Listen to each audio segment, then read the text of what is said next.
আলহামদুলিল্লাহি রাব্বিল মাশরিকাইনি ওয়া রাব্বিল মাগরিবাইন আল্লাযী খালাকা কুল্লা শাইইন যাওজাইন ওয়া আওজাবা আলাইনাল ইহসানা বিল ওয়ালিদাইন ওয়া নাশহাদু আন লা ইলাহা ইল্লাল্লাহু ওয়াহদাহু লা শারীকা লাহু وأشهد أن محمدا عبده ورسوله سيد الكونين. Hey mic man, आवाज है क्या?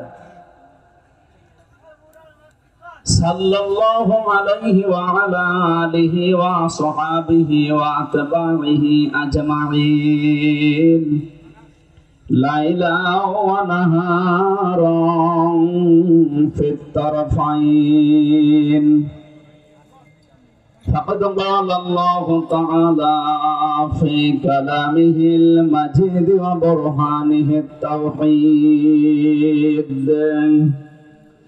أعوذ بالله من الشيطان الرجيم بسم الله الرحمن الرحيم الذين يجتنبون كبائر الإثم والفواحش إلا اللمم إن ربك واسع المغفرة صدقت يا ربنا.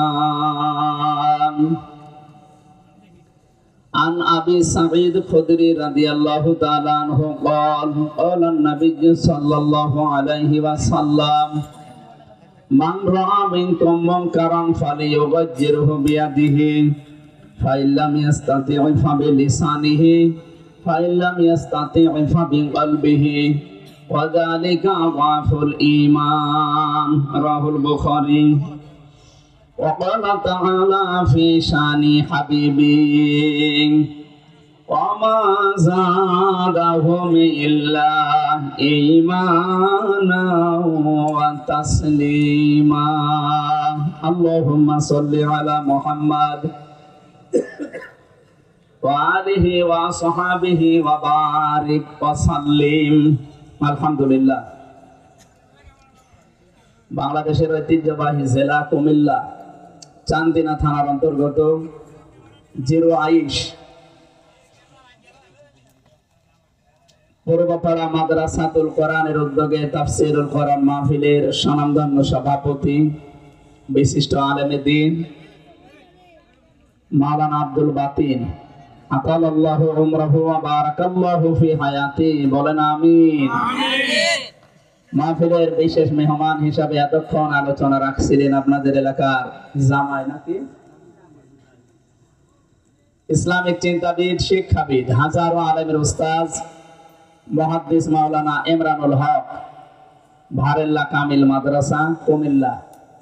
কুমিল্লা না? আলোচনা রেখেছেন মাওলানা মোল্লা নাজমুল হাসান, চেয়ারম্যান রিয়াজুস সুন্নাহ রিসার্চ সেন্টার, সদস্য জাতীয় পরিষদ মাজলিসুল মুফাসসিরিন ঢাকা। আলোচনা রেখেছেন মাওলানা নাজমুল হাসান আরিফি, মাওলানা আব্দুল জলিল।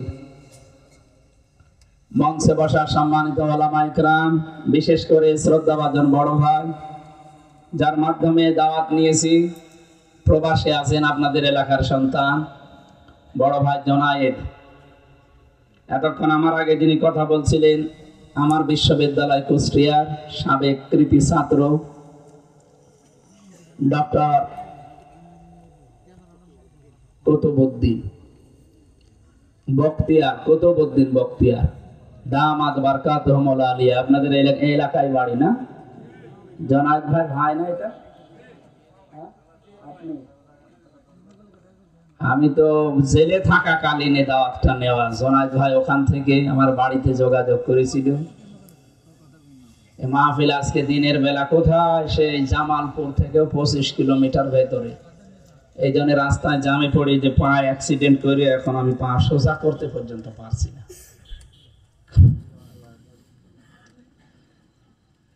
50-60 কিলো 100 কিলো দূরে হলে মেনে নেওয়া যায়, 250 কিলো 300 কিলো আর রাস্তায় যেভাবে জাম থাকে খুব কষ্ট হয়ে যায়।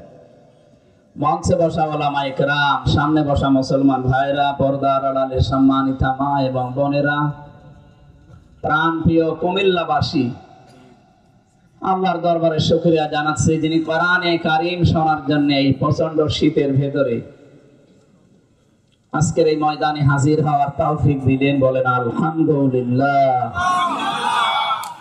আমরা একটা জগদ্দল পাথর আল্লাহ সরিয়ে দিয়েছে। আল্লাযী আনকাযা যাহরাক ওয়া রাফা'না লাকা যিকরাক। হে নবী, আপনার পিঠকে বাঁকা করে রেখেছিল এরকম পাথরকে, বোঝাকে আমি সরিয়ে দেইনি, আপনার নামকে আমি বিশ্বময় ছড়িয়ে দেইনি। আমার তো মনে হচ্ছে আয়াতটা পড়ার পরে 1500 বছর আগে মুহাম্মদুর রাসূলুল্লাহর পিঠ থেকে আল্লাহ একটা বোঝা নামিয়ে দিয়েছিলেন, ওটা IMA জাহিলিয়াতের বোঝা। আর 2024 সালের 5 আগস্ট আমাদের বুকের উপর থেকে আল্লাহ নামিয়ে দিয়েছেন আও আমি জাহিলিয়াতের বোঝা। শব্দ দুইটা প্রায় একই, আও আমি আর IMA। কি কথা বলেন? কাজ কারবারও প্রায় একই। আপনি জাহিলি যুগের কর্মকাণ্ডগুলো দেখেন, ওরাও কোরআনে বাধা দিত, এরাও এই 15.5 বছর কোরআনে বাধা দিয়েছে। ওরা ওই সময় নবীকে উল্টা পাল্টা করতো, এখন নবী নেই, নবীর ওয়ারিসদের এরা উল্টা পাল্টা করছে।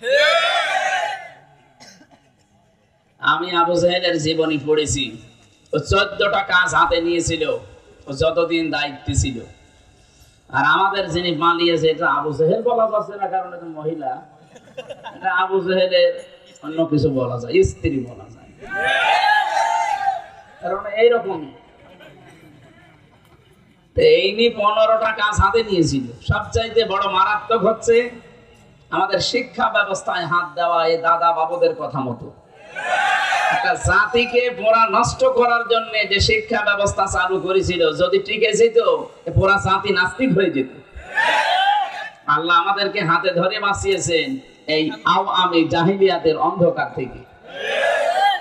অনেকে এখনো আশায় বুক বেঁধে আছে যে না আপা আসবে। কিসের আপা? না আর আসবে না, কারণ পৃথিবীর ইতিহাসে এটা আশরাফ ঘানি পালিয়েছে, আজও ফিরে আসেনি। কয়েকদিন আগে আসাদ আল বাশার পালিয়েছে, বাশার আল আসাদ পালিয়েছে, আসেনি। কথা বলেন না কেন? 850 বছর আগে পালিয়েছিল একজন লক্ষণ সেন, আজও আসেনি। এ যদি 850 বছরও না আসে, তা আপনি এই 3 মাস 10 দিনে আসবেন, কিয়ামত হয়ে যাবে, আসতে পারবেন না। কারণ যা করেছেন এ মানবতা আপনাকে মাফ করবে না, এইটাই আমার মনে বলে। আমি নিজেই তো না, কারণ 3টা বছর আমাকে যে কষ্ট দিলেন, আমি মাফ করতে পারি, আমার মতো কষ্ট আপনাকে পাওয়া লাগবে। 3 বছর ফাঁসির কন্ডেম ছেলে থাকবেন, ছেলে মেয়ে আপনাকে ভুলে যাবে। এই যে এখন সিরিয়া থেকে যারা জেলখানা থেকে বের হচ্ছে, এরা নিজের নামও জানে না। কি কষ্ট দিয়েছে বলেন তো, নিজের নাম পর্যন্ত ভুলে গেছে। আসলে এরকম কষ্ট ভেতরে দেয় ওরা, বিশেষ করে যাদেরকে আয়না ঘরে রাখে। মিনি আয়না ঘর আছে, আর বড়টাই তো আমি যাইনি, মিনিটাই গিয়েছিলাম। এখানেই যে কষ্ট, বড়টা গেলে আরো কি কষ্ট দেয়। একটা মানুষ জানে না যে এটা কোন বছর, এটা কোন মাস, কোন দিন, এটা কয়টা বাজে, ও জানে না। কারণ 8 বছর 10 বছর 14 বছর পড়ে আছে দুনিয়ায়, কেউ জানে না। ভাঙা ভাঙা অক্ষরে দেওয়ালের সাথে এই নখ দিয়ে লিখে রাখে যে ভাই যদি বাইরে যেতে পারেন তো আমার এই নাম্বার একটু জানাবেন যে আমি বেঁচে আছি। আপনি মানুষ, হ্যাঁ? আর মোস্তাক কি করেছিল তার জন্য আপনি কুমিল্লা বিভাগে দিলেন না। হয় মোস্তাক যা করেছিল ভালো করেছিল, ওরকম মোস্তাক আরো কিছু তৈরি হওয়ার দরকার ছিল। মোস্তাক সাহেব মরে গেছে, আর কি বলবেন। বেঁচে থাকলে ওর জন্য আমি আরো হায়াতের দোয়া করতাম, আল্লাহ ওরে আরো বাঁচিয়ে রাখলে না কেন, অন্তত এই দৃশ্যটা দেখে মরতে পারত। এত বড় বিশাল পাথর আল্লাহ যে নামিয়ে দিলেন, এখন আমাদের হালকা লাগছে। খালাকাল ইনসান আল্লামাহুল বায়ান। আল্লাহ তাআলা বলেন মানুষ আমি বানিয়েছি আর কথা বলা আমি শিখিয়েছি। সেই কথা বলা বন্ধ করে রেখেছিল এই জালেমরা। এদের বাক শক্তি রুদ্ধ ছিল না? বলেন। যখন দাঁড়িয়ে বললো যে না ওখানে মোশতাকের বাড়ি কুমিল্লা বিভাগ দেওয়া হবে না, কি দুঃখ লেগেছে আপনাদের মনে বলেন তো, যে আমরা কি করেছি। এই কুমিল্লার সাথে হাজার হাজার আলেমদের বিভিন্ন স্মৃতি জড়িয়ে আছে। সারা বাংলাদেশের 64 জেলার মানুষ জানে যে ইসলামপন্থী মানুষ যদি সে ইসলামী আন্দোলন বলে, পীর মুরিদি বলে, আর বাকিগুলো যে তাহেরি ভাই যা করে এগুলো তো আছে। মানে সব দিক থেকে আপনার আগিয়ে আছে। ইসলামী আন্দোলনে এ জেলায় বেশি, পীরদের সংখ্যা এ জেলায় বেশি, ভণ্ডদের সংখ্যাও বেশি। যদিও ভণ্ড কুমিল্লা একটু হালকা আছে, পাশের জেলা ব্রাহ্মণবাড়িয়া একটু বেশি, কারণ এরা বানানো ইবাদতে বিশ্বাসী। ওরা যে সমস্ত জিকির বানিয়েছে একটা কোরআন হাদিসের সাথে মেলে না। এই যে কেল্লা বাবা, ফতে বাবা, কোন জিকির আছে? ডক্টর বসে আছে, বলেন তো কিসের কেল্লা কিসের ফতে? হ্যাঁ, রাসূলুল্লাহর নামেও জিকির করা জায়েজ নেই, জিকির হবে আল্লাহর নামে। এই কথা বলেন না কেন? আল্লাহ ছাড়া যেখানে কারো নামে জিকির করা জায়েজ নেই, সেখানে বাবার নামে জিকির আরম্ভ করেন। বিভিন্ন জায়গায় জায়গায় এমন ভাবে টাঙিয়ে দিয়েছিল, আপনি জিকির করবেন না মানে আপনি বাধ্য হবেন। টয়লেটের সাথে লিখে দিয়েছে বঙ্গবন্ধু টয়লেট। আপনি জিকির করবেন না কোথায়? ওখানে বসে বসে জিকির করা লাগবে। মানুষ তো টয়লেটে যাওয়ার আগে বলে আল্লাহুম্মা ইন্নী আউযু বিকা মিনাল খুবুসি ওয়াল খাবাইস। এই 15.5 বছরে মনে হয় বলতো আল্লাহুম্মা ইন্নী আউযু বিকা মিনাল এই কথা বলছেন না কেন? কি করেছিলেন? কি হলো? একটা মানুষকে উপরে তুলতে গিয়ে আরো আল্লাহ নিচে নামলেন। কথা বলেন না কেন? আপনি তাকান সারা দেশের দিকে, একটাকেও রাখে নাই জনগণ। আমার কোষ্টিয়ায় যেটা বানিয়েছিল 5 রাস্তার মোড়ে, শয়তান এত শক্ত, ওরে বাবা বাবা, বানাতে পারে না, শেষে পেপো নিয়ে এসে ভেঙেছে। কি করবো, এত শক্ত জিনিস বানাই কি করি? ও মনে করেছিল কিয়ামত পর্যন্ত থাকবে। আশায় যে আল্লাহ গড়ি বালি দিয়েছে। কেন দিয়েছে? এই ছেলে কথা বলো, কি রূপ দেখার জন্য কথা বলছি আমি? হ্যাঁ তোমাকে বলছি, কথা বলেন কেন?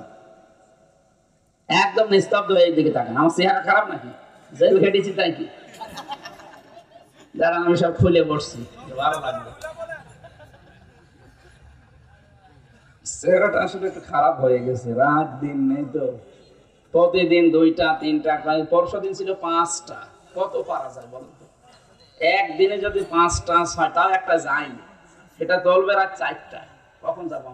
আমার ঘুমানো লাগবে না? এই বিশ্ববিদ্যালয়ে কিছু স্যার আছে, doctor Golam Maula, doctor Rafiq sir, doctor Saiful Islam Siddiqui, এদের জন্য আমি পাগল হয়ে গেল। বদদোয়াও করতে পারছি না, দোয়াও আসছে। কি করে তারা? ওই মানুষ ধরে, তারাও পারে না, আমারও ছাড়ে না, আল্লাহ আকবার। ওরা আমার সরাসরি ছাড়ে শুধু ডক্টর সাইফুল ইসলাম সিদ্দিকী আল কোরআনের। বাকিগুলো যেগুলো, এগুলো আমার ম্যাডামের স্যার। এখন ম্যাডামকে ধরে, না তুমি আমার ছাত্রী হামজাকে বলো। ম্যাডামের কথা বা না, এতে আবার রেকর্ড হচ্ছে, কথা না শুনলে আবার রাতের বেলা সমস্যা। চারিদিক থেকে আমি আসি মুসিবতে। আমার মনে হচ্ছে যে জেলে কষ্ট ছিল, তার মনে হয় একটু ভালো ছিলাম। ছাতা বাইরে এসে রাত নেই দিন নেই, আজকে চট্টগ্রাম, কালকে খুলনা, এরপরের দিন সিলেট, প্রতিদিন 3টা 4টা 5টা 6টা। আজকে তাও ডবল না, ডবল ছিল কিন্তু একটু দূরত্ব হয়ে গেছে বলে কষ্ট হয়ে গেছে। আমি সারাদিন খেতে পারিনি, এসে খাবার খেলাম 10 মিনিটে। আল্লাহ আমাদের যে কথা বলার শক্তিটা এখনো পর্যন্ত দিয়ে রেখেছেন, এই যে আল্লামাহুল বায়ানের তাফসিরে আছে, মানুষ যে কথা বলে, এক একটা কথা তৈরি হতে 27টা স্তর পার করা লাগে। কতগুলো? 27 জায়গায় ধাক্কা লাগে কণ্ঠের এই জায়গাটাকে, 27 জায়গায়। একটা জায়গায় ধাক্কা যদি একটু হোঁচট খায়, আপনার কথা বলতে পারবেন না। আল্লাহ যে কত নিয়ামত দিয়েছে, এই কথা বলা যারা বলতে পারে না তারা জানে। যারা চোখে দেখে না তারা জানে যে চোখে দেখার এটা নিয়ামত কি। আমি একবার কুমিল্লাতে শহরে খাবার খাচ্ছিলাম, আমার পাশে এক অন্ধ, বিদ্যুৎ চলে গেল। আমরা যারা চোখওয়ালা আছি চিল্লা পাল্লা করছে, ওই তাড়াতাড়ি বিদ্যুৎ কোথায় দেন, জেনারেটর চালু করেন, হারিকেন নিয়ে আসেন, লম্প নিয়ে আসেন, মোমবাতি জ্বালা। অন্ধ আমার হাত চেপে ধরছে, বলছে হুজুর মাত্র 1.5-2 মিনিট কারেন্ট চলে গেছে, আপনি চিল্লাচ্ছেন, অথচ আজ 42 বছর আমার জীবনে কারেন্ট নেই। আপনি বোঝেন কি বলেছে? অন্ধ সেদিন আমাকে বলেছিল যে কারেন্ট নেই, আপনারা দেখতে পান না, মাত্র 1.5 মিনিট 2 মিনিট। আমি 42 বছর দেখি না, কিন্তু তার চাইতেও আরো বড় আশ্চর্য আছে। আপনারা চোখওয়ালা মানুষ যারা, তারা ঘুমিয়ে থাকলে স্বপ্নে দেখেন, আর আমরা ঘুমালে স্বপ্নও দেখি না, শুধু আওয়াজ শুনি। আমি ওই দিন জানলাম যে অন্ধরা স্বপ্নে দেখে না, শুধু আওয়াজ শুনে। কিছুই যদি দুনিয়ায় আমরা না পাই, অন্তত চোখে দেখতে পাই আর কথা বলতে পারি, এইটাই তো বড় নিয়ম। কথা বলে না কেন? এই বাকশক্তি যারা এতদিন রুদ্ধ করে রেখেছিল, তারা আল্লাহর কাছে বড় জালেম। অন্তত আল্লাহ আমাদেরকে এই শক্তিটা এখনো ফিরিয়ে দিয়েছেন। যারা আছে এই শক্তি বলেন আলহামদুলিল্লাহ। দরুদ আর সালাম পড়ছি আমাদের নবী মুহাম্মদুর রাসূলুল্লাহ সাল্লাল্লাহু আলাইহি ওয়াসাল্লামের প্রতি।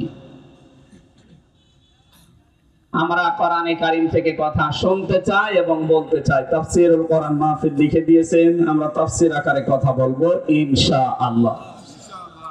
তবে কোরআন যারা শুনতে এসেছেন তাদেরকে আল্লাহ কিছু দায়িত্ব দিয়েছেন। আল্লাহ পাক বলেন, ওয়াইদা কুরিয়াল কুরআনু ফাসতামিউ লাহু ওয়া আনসিতু লাআল্লাকুম তুরহামুন। যখন তোমাদের সামনে কোরআন পড়া হয়, 1 নম্বরে শুনতে হবে, 2 নম্বরে চুপ থাকা লাগবে। দুইটাই ফরজ। দুইটাই কি? লাআল্লাকুম তুরহামুন, আশা করা যায় তোমাদের উপর আমার রহমত নাযিল হবে। আল্লাহ সামিয়া শব্দ না দিয়ে ফাসতামিউ দিলেন কেন? এতগুলো শব্দ বাড়িয়ে দিলেন কেন? বাবে ইফতিআল থেকে, বাবে ইস্তেফাল থেকে শব্দটা আসার কারণে বাংলা অর্থ দাঁড়িয়েছে শুধু শুনলে হবে না, মনোযোগ দিয়ে শোনা লাগবে। এখানে কোরআনে কারীম যারা যত স্থির ভাবে মনোযোগ দিয়ে শুনবেন, কোরআনে কারীম আপনাকে হেদায়েতের পথ তত তাড়াতাড়ি বলে দেবে। সে ক্ষমতা কোরআনের আছে না নেই? আছে। আরো জোরে বলেন আছে। যালিকাল কিতাবু লা রাইবা ফি। এই যে কিতাবের আগে আলিফ লাম আছে। আল্লাহ পাক বলেন পৃথিবীতে একটাই মাত্র কিতাব আছে যেটা মানুষকে হেদায়েত দিতে পারে। তাছাড়া দুনিয়ায় কোনো কিতাব নেই এখন যে মানুষকে হেদায়েত দিতে পারে। সুতরাং কোরআনের আলোচনা শোনার পরও যদি কেউ হেদায়েত না পায়, আর যদি এই ভাগ্যের পরিবর্তন না হয়, বুঝতে হবে ওর কপাল নষ্ট হয়ে গেছে। কথা বলেন না কেন?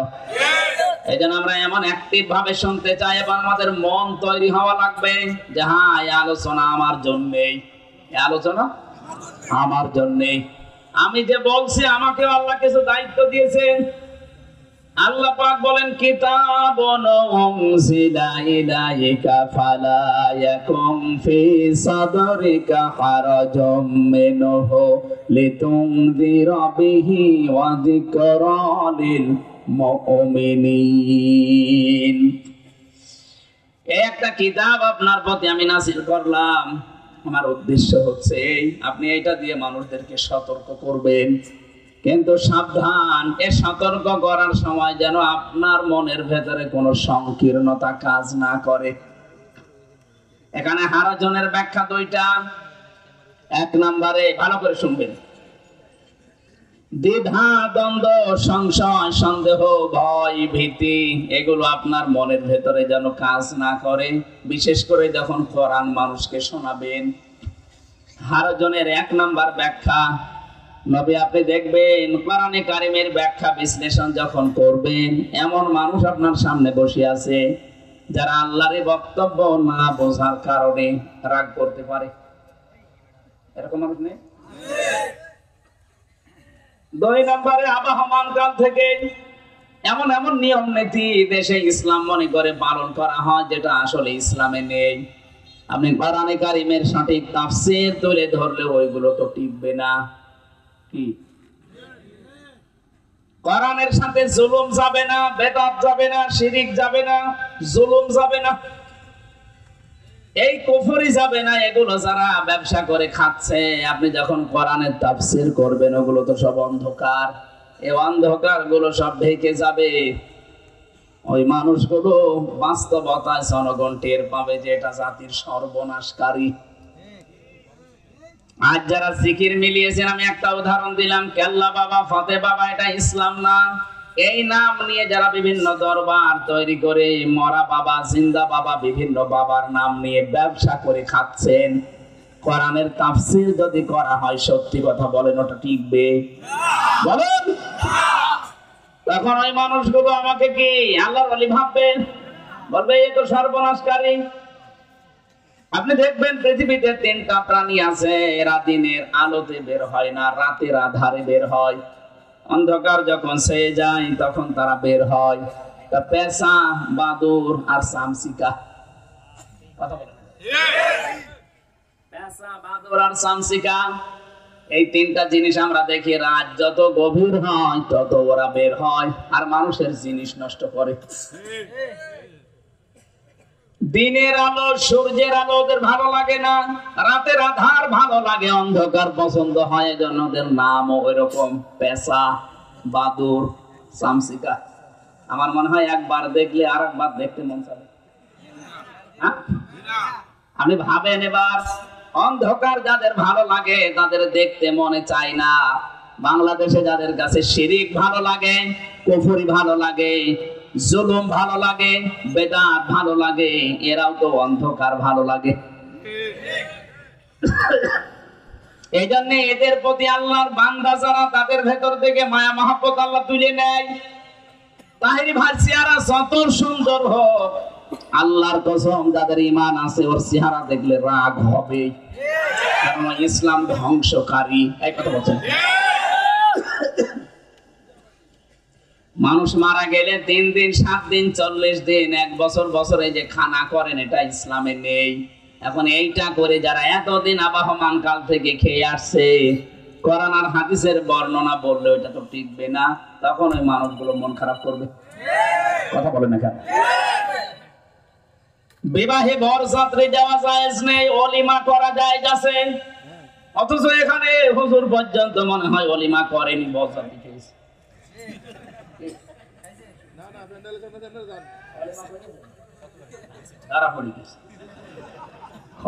আমিও করি, আমি বেশি মানুষ নিয়ে যাইনি, ওই সময় তো বুঝতাম না, মাত্র 7-8 জন নিয়ে গিয়েছিলাম। কিন্তু এখন যারা 150, 200, 500 জন করে নিয়ে যান, আপনার লজ্জা নেই? আমরা এখন যেহেতু বুঝে ফেলেছি, এখন আর আমি নিয়ে যাব না। আমি আর নিয়ে যাব কোথায়? আমার তো আর কাজ নেই, আমার যা হওয়ার শেষ।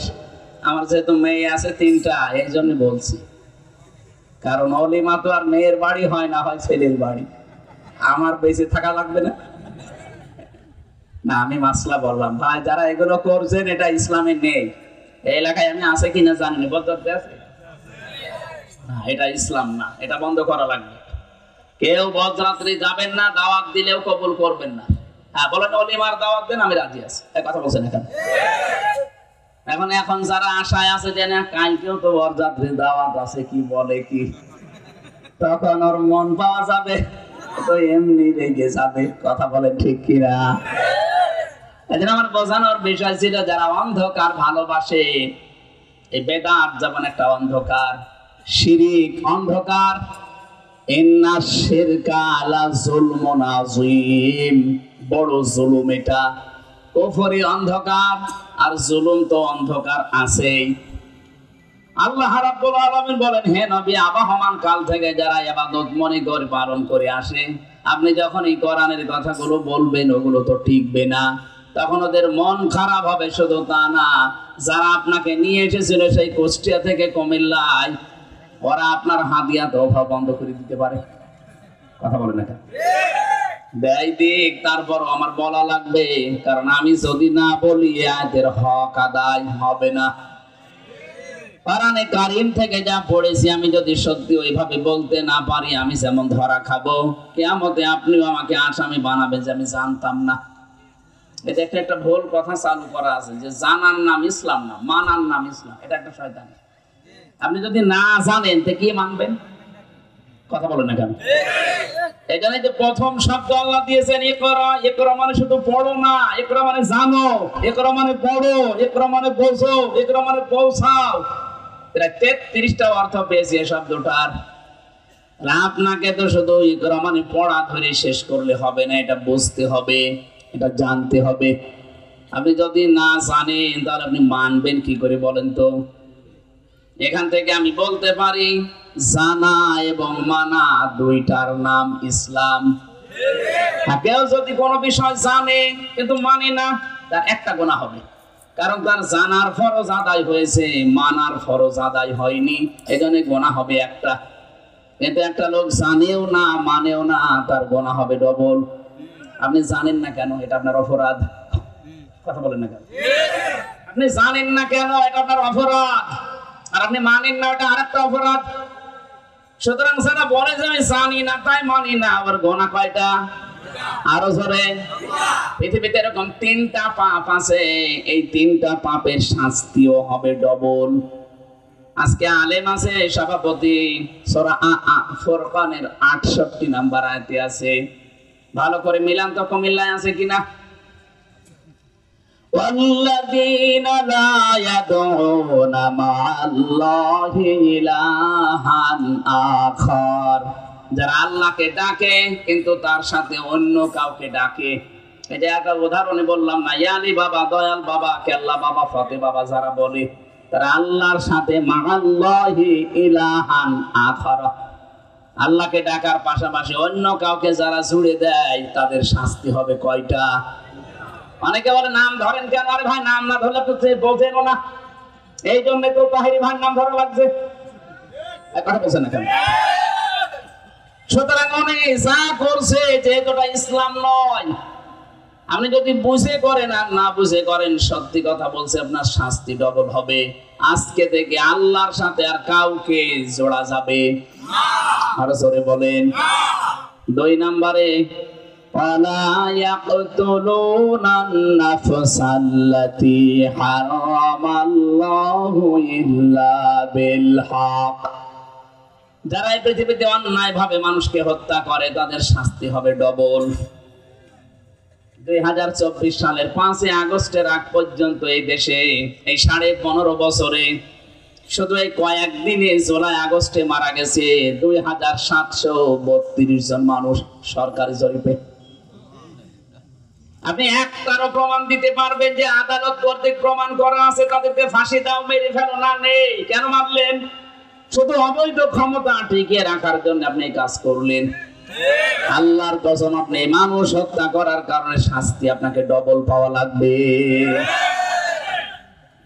কোরআনে কারীমের সূরা নিসা 93 নম্বর আয়াত, আল্লাহ পাক বলেন وَمَن يَقْتُلْ مُؤْمِنًا مُتَعَمِّدًا فَجَزَاؤُهُ جَهَنَّمُ خَالِدًا فِيهَا, যে ব্যক্তি ইচ্ছাকৃতভাবে মানুষ হত্যা করে, মুমিন হত্যা করে, তার প্রথম শাস্তি জাহান্নাম।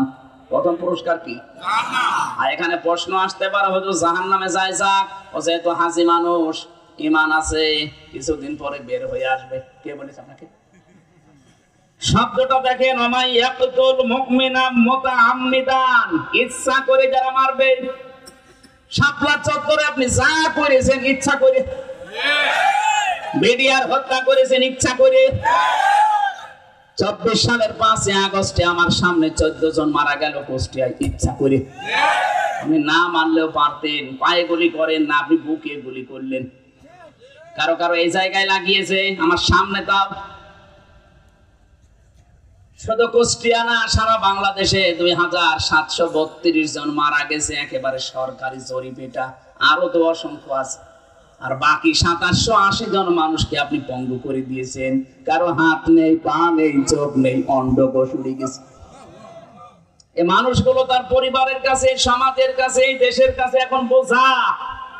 বলেন, এরা বোঝা না? আমি এবার একটা হাদিস বলছি, ওস্তাদ ভালো করে দেখেন। নবীজি নবুয়ত পাওয়ার পরে এসে যখন বললেন জাম্মিলুনি জাম্মিলুনি ইয়া খাদিজা, আমারে ঢেকে দাও, আমি ভয় পেয়েছি। খাদিজা ওই দিন 5টা কথা বলেছিলেন। আপনি নবীর উম্মত দাবি করেন, আপনি হাজী সাহেব, একটু মিলান আপনার জীবনে মেলে কিনা। হযরতে খাদিজা 3 নাম্বার পয়েন্টে বলেছিলেন ওয়াতাহমিলুল কাল্লা, হে আমার স্বামী আবুল কাসেম, কাসেমের পিতা, ভয় পান কেন? কোনো ভয় নেই আপনার। জিন পরি, ভূত বলেন, পেতনি বলেন, এমনকি পৃথিবীর কেউ আপনাকে ভয় দেখাতে পারে না, কারণ আপনি মানুষের বোঝা হালকা করে দেন, এটা বহন করেন। সেটা কষ্টের বোঝা হতে পারে, দুঃখের বোঝা হতে পারে, ঋণের বোঝা হতে পারে। এক কথা বলছেন এখানে, এই বোঝাগুলো তো আপনি হালকা করে দেন, আপনি বহন করেন, তা আপনার কিসের ভয়? আর আপনি নিজের উম্মত দাবি করলেন, কি করলেন? আরো হাজার হাজার টাকা ঋণের বোঝা দেশে দিয়ে গেলেন।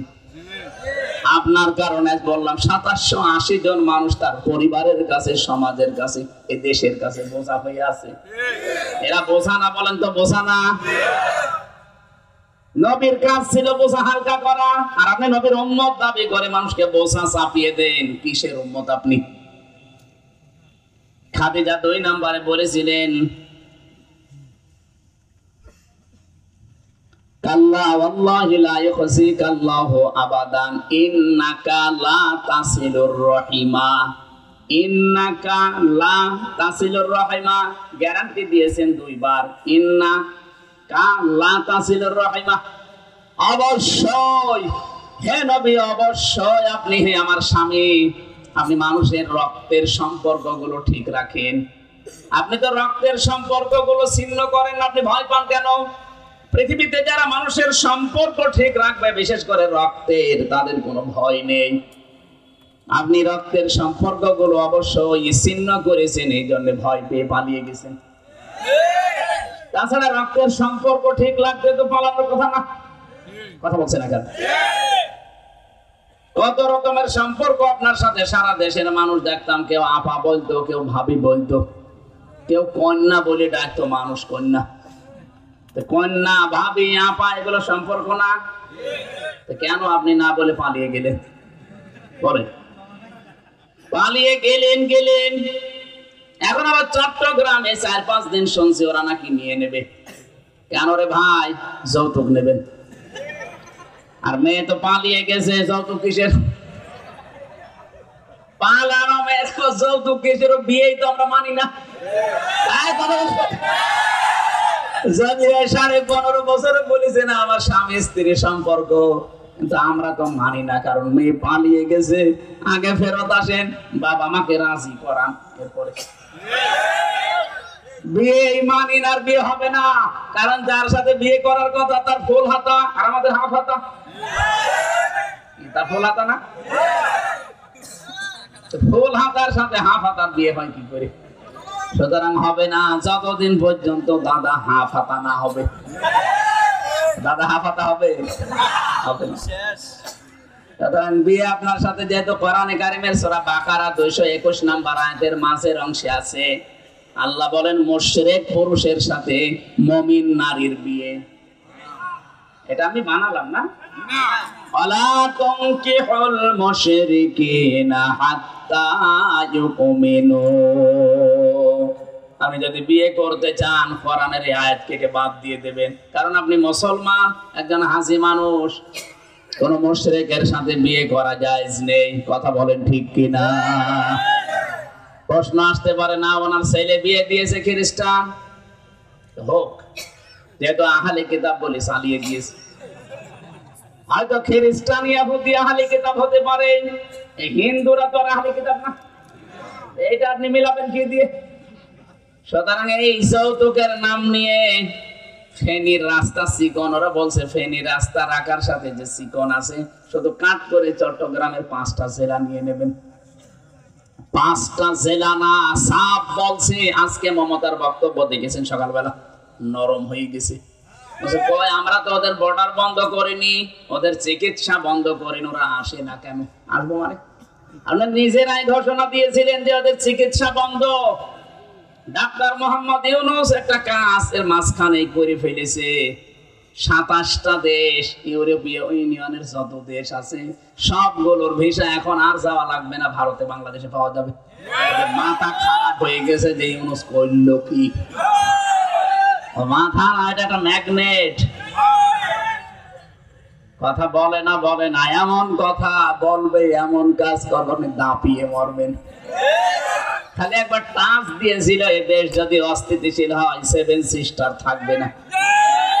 এখনো ভয়ে আছে। আমরাও বলছি এদেশে টাকা পয়সা যাই আছে, শুধু 14 দল বাদ দিয়ে বাকি যারা আমরা মাজলুম, দরকার হয় 1-5 টাকা 2 টাকা করে কালেকশন করেন। এই বাংলাদেশের 8টা বিভাগে 8টা আমরা আন্তর্জাতিক মানের হাসপাতাল দেখতে চাই। ভারতে আমাদের যাওয়া লাগবে না। আমি তো ভারতের বহু রাজ্যে ঘুরেছি, বহু এলাকায় গেছি। ওদের সবচেয়ে বেশি ভয় মরণের। ওয়ালা তাজিদান্নাহুম আহরাসান নাসি আলা হায়াতি ওয়া মিনাল্লাযিনা আশরাকু। সূরা বাকারার ভেতরে আছে ওয়ালা তাজিদান্নাহুম, লামে তাকিদ নুনে সাকিলা। আল্লাহ বলেন, হে নবী, অবশ্যই আপনি মুশরিকদেরকে জীবনের প্রতি বেশি মায়া দেখবেন। ওরে এত ভয় পায় মরণকে, আপনি যাই করেন একটু মরণের ভয় দেখাবেন, পাগল হয়ে যাবে। একটু ভয় দেখিয়েছে, পাগল হয়ে গেছে সাদা। এখন আবার আমাদেরকে যুদ্ধের ভয় দেখায় যে বাংলাদেশ থাকবে না। যে একটা কোলাঙ্গার সাংবাদিক আছে না, রঞ্জন, এটা কার্টুন। আমার মনে হয় কার্টুন বললেও কার্টুন নয়, লজ্জা পাবে। এটা হকার সাংবাদিক নামের কলঙ্ক। 3-4 দিন বলছে না বাংলাদেশ থাকবে না। আরে বাংলাদেশ থাকে থাক, না থাকে না থাক, তুই থাকবি কিনা দেখ। তোর 7 সিস্টার যেসব হারিয়ে যাচ্ছে টের পাচ্ছিস। একটা বর্ডারের সাথে ওদের মিল নেই, পাকিস্তানের সাথে মিল নেই, চীনের সাথে মিল নেই, ভুটানের সাথে, নেপালের সাথে, আফগানিস্তানের একটা সরু পথ আছে, ওইটার সাথেও মিল নেই। যেখানেই যায় মার খায়। আপনি তো দেখেন, যেখানেই যায় ওরা মার খায়। আফগানিস্তানের সরু যে গলি আছে, ওই বর্ডারে গেলেই মার খাবে। ওরা তো আল্লাহর নামে কোপাবে। পাকিস্তানে গেলে মার খাবে। ওরা আমাদের মুসলমান ভাই কোপাবে আল্লাহর নাম নিয়ে। চীনে গেলে যেহেতু বৈদ্য, গৌতম বৈদ্যর নাম নিয়ে কোপাবে। মায়ানমারের এক অবস্থা, ওখানেও বৈদ্য। নেপালে, ভুটানে যদি ওদের সহযোগী, ওরাও হিন্দু, কিন্তু ওদের সাথে ওদের মিল নেই। এতগুলো দেশের একটা দেশ যদি ভারত ছাড়া সবগুলো দেশ চলতে পারে, বাংলাদেশও চলতে পারবে। খালি 7-8টা আন্তর্জাতিক মানের হাসপাতাল একটু বানিয়ে দেন, দেখেন কি করে ওরা। পাগল হয়ে বাঁচে ধরবে। আমি তো দেখেছি ওদের এমন কোন জায়গা নেই, আমি যাইনি, প্রায় জায়গায় আমি ঘুরেছি। হায়দ্রাবাদ থেকে, চেন্নাই থেকে শুরু করে আশপাশ যতগুলো আছে সব প্রদেশ আমি গেছি। ও শয়তানদের সব চাইতে বেশি ভয় মরণের ভয়। সেই টের পাবে যে না, আমরা তো মরে যাবো, আমাদেরকে বাপ না দাদা ডাকবে। এই জন্য আমরা চাচ্ছি বাংলাদেশের চট্টগ্রাম নিয়ে নেব। এই কথা আপনারা মুখ দিয়ে বলেছেন, সংবাদ সম্মেলন করে তওবা করে আমাদের কাছে মাফ চাওয়া লাগবে। আপনাদের 100 কোটির উপরে মানুষ থাকতে পারে, আমাদের 18 কোটি যথেষ্ট আপনাদের জন্য। কিচ্ছু নেই আমাদের, কিন্তু ঈমান আছে। কথা বলেন ঠিক কিনা? আমরা যদি 18 কোটি মরি, 1-2 করে নিল 36 কোটি মরবেন। আর ও দেশে তো প্রায় 35 কোটির উপরে মুসলমান আছে।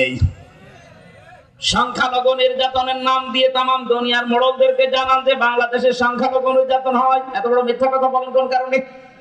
আজ মমতা স্বীকার করেছে, যারা মেজরিটি আছে তারা মাইনরিটি যারা আছে, ছোট যারা, এদেরকে যেন নিরাপত্তা দেয়। আপনারা কি করছেন? আমার মুসলমান ভাইরা আছে, তাদের মসজিদ ভেঙে ভেঙে মন্দির বানাচ্ছেন। বাংলাদেশে আপনি দেখান তো, আজ পর্যন্ত একটা মন্দির ভেঙে মসজিদ বানিয়েছে, একটা প্রমাণ দিন। কথা বলে দেখানো। ওরা এখন নাকি কাবা শরীফের নিচে নাকি ওদের মন্দির ছিল, ভাঙবে কাবা, দাঁত খুলে ফেলা দরকার শয়তানদের। এখন যদি সারা পৃথিবী থেকে আওয়াজ ওঠে যে ঢাকার স্বামীবাগের ইসকন মন্দির, এটা 500 বছর আগে এখানে মসজিদ ছিল, কি করবেন আপনি বলেন? আপনারা নিজেরাই তো উস্কিয়ে দেন। সাইফুল ইসলাম সোহাগকে আলিফকে মেরে আপনার নিজেরা উস্কিয়ে দিয়েছিলেন, মনে করছে দাঙ্গা বাঁধিয়ে দেবে। যে দেশের মানুষ পাগল, কত পাগল না। ঠান্ডা মাথায় আমরা কিন্তু মোকাবেলা করেছি, কিন্তু বারবার এরকম রাগাবেন না। মাত্র 4 ভাগ হিন্দু এই দেশে আছে, আর আমরা বাকি সব আছি 96 ভাগ মুসলমান। কথা বলেন ঠিক কিনা? চট্টগ্রাম পুরা 5টা জেলা না, 1 ইঞ্চি মাটিও কাউকে আমরা দেব না জীবন থাকতে। কথা বলেন ঠিক কিনা? আমার ভাইরা, এদের অন্ধকারের পথ যারা বেছে নিয়েছেন তাদের আমি মন পাবো না। মানুষ যারা হত্যা করলেন, সে যেভাবেই হোক, তাদের যারা সহযোগিতা করেছেন তারা জাহান্নামে যাবেন। 1 নম্বরে যারা ইচ্ছা করে মানুষ মারলেন, মনে করবেন যে না হুজুরদের মুখে শুনেছি কালেমা যখন পড়েছি জান্নাতে একদিন যাবই, কালেমা তো ঠিক রাখা লাগবে। আপনি তো কালেমাই ঠিক রাখেননি। ওযু করলে 7টা কারণে ওযু ভেঙে যায়, নামাজ পড়লে 19টা কারণে নামাজ ভেঙে যায়, হজ করলে হজ ভাঙে, রোজা রাখলে রোজা ভাঙে, পৃথিবীর প্রতিটি ইবাদত ভেঙে যায়, নষ্ট হয়ে যায়। ঈমান আনলেও ঈমান থাকে না, ঈমান 10টা কারণে ভেঙে যায়। একবার বলছেন না? 1 নম্বরে ঈমান ভেঙে যায় আল্লাহর সাথে শিরিক করলে, তার আর ঈমান থাকে না। আপনি প্রকাশ্যত শিরিক করছেন। যেই দিন বলে যে মা দুর্গা গজে চড়ে এসেছে, এজন্য ফসলের বরকত হয়েছে, ওই দিনই লোকটা মুশরিক হয়ে গেছে। কারণ আল্লাহ যেটা পারে ওইটা অন্য কেউ পারে, এই বিশ্বাস করার নাম শিরিক। আর শিরিক যারা করে তারা মুশরিক। আর কার ফতোয়া লাগবে আপনার? ওনারা যে মুশরিক, আর ফতোয়া লাগবে? বলতে পারেন হ্যাঁ হজ করেছে। আরে ভাই, হজ করেছে মানে আবু জেহেল ছিল কাবার সভাপতি, কাবা ঘরের সভাপতি হয়ে যাতে মুশরিক হয়। আর এটা অনেক দূরের মানুষ। এই জন্য বলছি যে মানুষগুলো মুশরিক হয়ে গেছে, তাদের যেহেতু ঈমানই নেই। ঈমান আছে? তাহলে এই মানুষগুলো যদি মানুষ হত্যা করার কারণে জাহান্নামে যায়, যদি ভাবে যে না 2 বছর পরে বের হয়ে আসবো না, আপনার জন্য না, কারণ খালিদান ফিহা আছে। আল্লাহ জাহান্নামে দিলে 2 দিন পরে বের করে আনবে, তাহলে খালিদান দিতেন না? খালিদান ফিহা, চিরকাল থাকবেন। কতদিন? এই চিরকালটা কতদিন? যারা বলে যে 10 বছর 20 বছর 50 বছর পর একদিন বের হবে, ওই একেবারে হাউজে কাউসারের পানি দিয়ে গোসল করে আবার আগে যে হামজা ছিল হামজা হয়ে যাবে। অত সহজ? সূরা মাইদা 37 নম্বর আয়াতে আল্লাহ জানিয়েছেন, ইউরিদুনা ইয়াখরুজু মিনান নারি ওয়া মা হুম বিখারিজিনা মিনহা ওয়া লাহুম আযাবুম মুকিম। ওরা চাইবে জাহান্নামের আগুন থেকে বের হতে। আল্লাহ বলেন না, আমি আবার ফিরিয়ে দেব। বলেন তো হুজুরদের জিজ্ঞাসা করেন আমি বানিয়ে বলছি কিনা? যারা এই আশায় বুক বেঁধে আছেন যে এতগুলো মানুষ হত্যা করার পর আমাদের ভয় নেই, আমি আবার বের হব, কিভাবে বের হবেন আপনি? আল্লাহ বলছেন বের হতে চাইবে, আমি আবার ফিরিয়ে দেব। সূরা জুমারের 20 নম্বর আয়াতটা আমি আপনাকে পড়ার জন্য বারবার আহ্বান জানাচ্ছি। তাফসীর সহ পড়বেন। যতগুলো তাফসীর এই দেশে এখন আছে প্রায় 42টা আছে। আমি যতটুকু পড়েছি সব মুফাসসিরে আয়াতের ব্যাপারে একমত। আফামান হাক্কা আলাইহি কালিমাতুল আযাব আফা আনতা তুনকিযু মান ফিন্নার। আল্লাহ পাক বলে যার উপরে দণ্ডাদেশ কায়েম হয়ে গেছে, আমি বিচার ফায়সালা করে যাকে জাহান্নামে পাঠিয়ে দিয়েছি। আফা আনতা, হরফে ইস্তেফহাম, প্রশ্নবোধক চিহ্ন, এটা ইন্টারোগেটিভ সেন্টেন্স। আল্লাহ প্রশ্ন করছেন নবীকে, হে নবী আপনি কি পারবেন? আনতা, আপনি কি পারবেন? তুনকিযু মান ফিন্নার, তাকে জাহান্নামের আগুন থেকে বের করে আনতে? কে বলছে? কাকে বলছেন? বলেন আপনার কি মনে হয় রাসূলকে যদি এই কথা বলতে পারে, হামজার বাবার খবর আছে? আর আপনি যে আশা করে আছেন না, কালেমা যখন পড়েছে আপনার কালেমাই তো নেই। যা করছেন ও কাজ করলে কালেমা থাকে? আপনি নামাজ ভেঙে যাওয়া বলছেন, রোজা ভেঙে যাওয়া বলছেন, ওযু ভেঙে যাওয়া বলছেন, তো ঈমান ভেঙে যাওয়া বলছেন না কেন? আর বাংলাদেশে সবচেয়ে বেশি মানুষের ভেঙে যায় ঈমান। কথা বলেন না কেন? আল্লাহর ঊর্ধ্বে কাউকে মনে করলে তার ঈমান ভেঙে যায়। অথচ 12.5 বছর আপনি কি করেছেন বলেন? আল্লাহর নামটা পেছনে লিখে রাখবেন, লা ইলাহা ইল্লাল্লাহ বা আল্লাহু আকবার না, নিজের ছবি বাবার ছবি টাঙিয়ে রাখলেন কোন কারণে?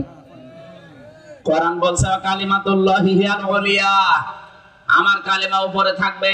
আজ ডক্টর মোহাম্মদ ইউনূসের পেছনে লেখা নেই লা ইলাহা ইল্লাল্লাহ, আমরা এইটাই চাই। কথা বলছেন 96% মুসলমানের দেশে আমরা এইটা চাই। এটা চাই না অফিস আদালতে ধরো, এটা লিখে দেন সব জায়গায়, সংসদ থেকে শুরু করে একেবারে মসজিদ পর্যন্ত আল্লাহু আকবার লিখে রাখেন। কারণ আল্লাহর উপরে আর কেউ আছে বড়? বলুন, একটা মানুষকে উপরে তোলার জন্য কি করেছিলেন বলেন, আর কি করতে বাকি ছিল? যদি ওই সমস্ত জায়গায় আল্লাহু আকবার লিখতেন, যে কোনো মানুষ একবার ঢুকলে অন্তত কিছু না হোক আল্লাহু আকবার এই শব্দটা পড়তো। পারেন নিয়ে কাজ করতে, নিজের নাম বাবার নাম লিখে রাখলেন ছবি দিয়ে, মানুষ দেখলেই পড়ে আগে বাবার নাম নিজের নাম, কেন এটা করা লাগবে? কালিমাতুল্লাহি হিয়াল উলিয়া এই আয়াত আমি বানালাম, সূরা তাওবা 40 নম্বর আয়াতের মাঝের অংশে আছে। আল্লাহ বলেন আমার নাম থাকবে উপরে। আজ কত সুন্দর লাগছে দেখতে, দেখেন ইউনূসের পেছনে লেখা আছে লা ইলাহা ইল্লাল্লাহ। বাংলাদেশে এক কোলাঙ্গার অফিসার হিন্দু, বিপ্লব কুমার সরকার ঢাকাতে ডিএমপি কমিশনার, যুগ্ম কমিশনার ছিল। এই শয়তান রিমান্ডে আমারে জিজ্ঞাসা করেছিল, রিমান্ডে বলছিল যে আল্লাহু আকবার এটা জামাত ইসলামের স্লোগান, আপনারা কেন দেন? এটা কি জামাতের? আল্লাহু আকবারের স্লোগান কার? আল্লাহ নিজে কোরআনে কারিমে সূরা বনী ইসরাইলের শেষ দিকে জানিয়েছে ওয়াকাব্বিরুহু তাকবীরা। তাকবীর কার নামে? আল্লাহ।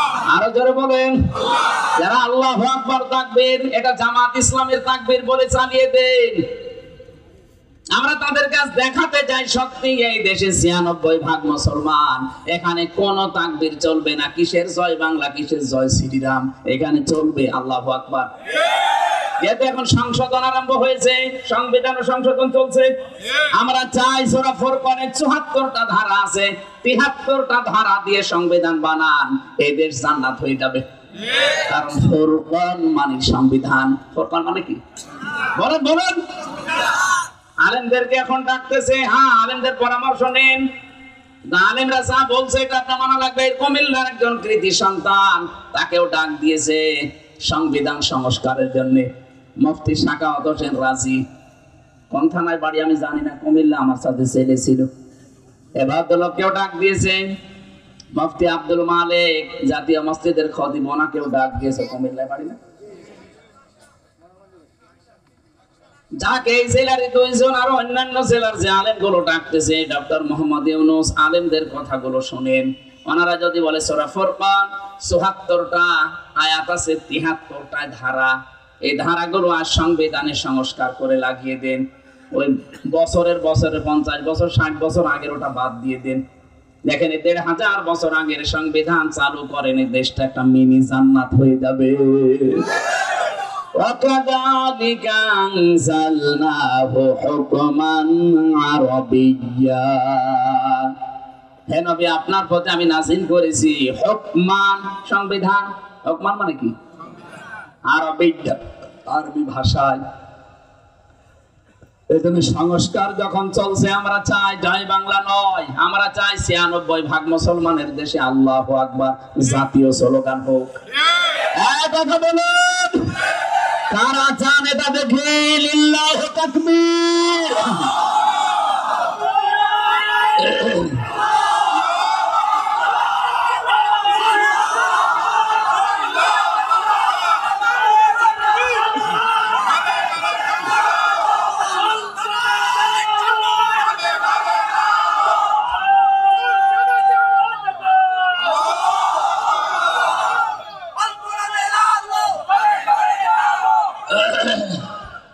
আলহামদুলিল্লাহ।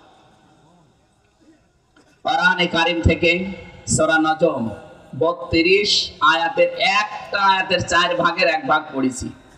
আমরা দেখি এতটুকুর ভেতরে আল্লাহ কি আমাদেরকে দিতে চেয়েছে। আমরা কোরআন থেকে নিয়ে যেতে চাই না?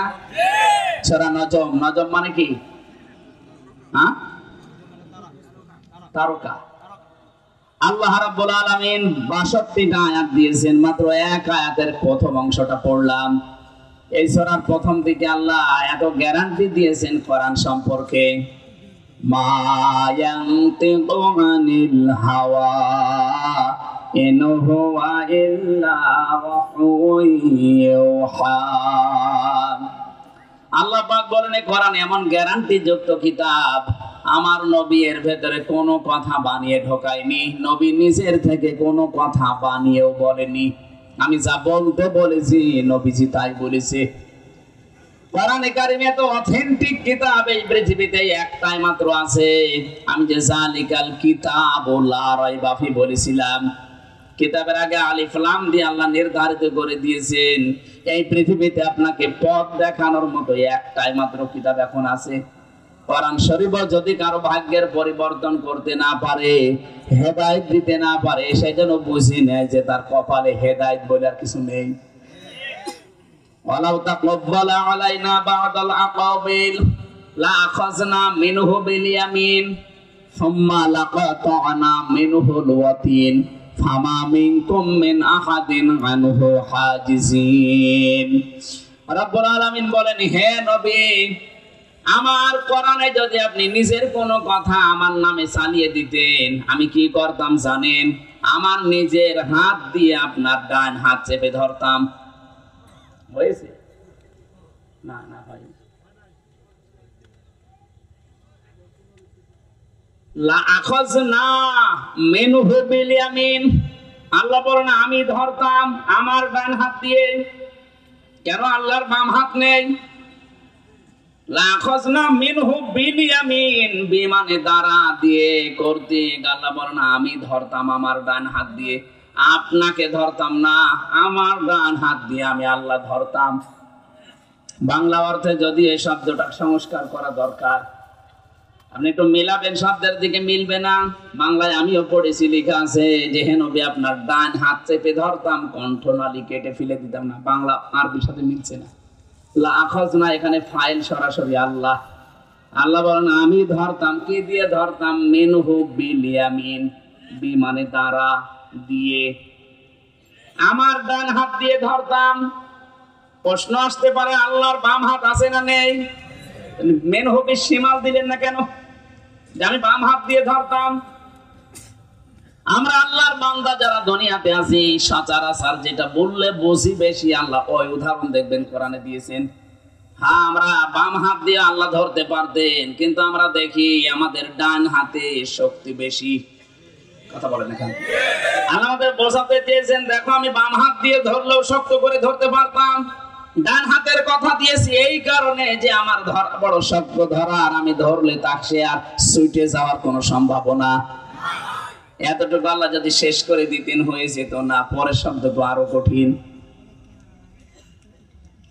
সুম্মা লাকাতা'না মিনহুল ওয়াতিন ফামা মিনকুম মিন আনহু হাজিজিন।